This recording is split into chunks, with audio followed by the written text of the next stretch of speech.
এই জিন্দেগির শেষ গতি কোথায় বাপ? স্বীকার করি বা না করি, আমরা যদি চোখ বন্ধও রাখি অথবা চোখ খুলেও রাখি, আমরা সুখে থাকি আর দুঃখে থাকি, স্বীকার করি কিংবা না করি, আমাদেরকে কবরে যেতে হবে কিনা? কথা বলেন না কেন? সুখের পাহাড়ে যে আছে সেও মরবে, দুঃখের সাগরে যে আছে সেও মরে যাবে, মরে যাবে, কোনো সন্দেহ নাই। চির বাস্তবতা আমার বাপ বুঝতে শিখেন।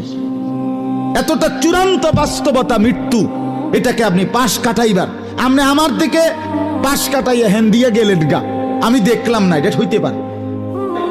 আপনি যে হারাম রোজগার করলেন, আজ যে মনে করেন 30 বছরে আপনার অবৈধ ইনকাম কেউ টের পাইল না, হইতে পারে। আপনি দুনিয়াবাসীর থেকে 9-6 করে পাশ কাটটা যাইতে পারবেন, কিন্তু মৃত্যুর থেকে পলায়ন করার কোন সুরত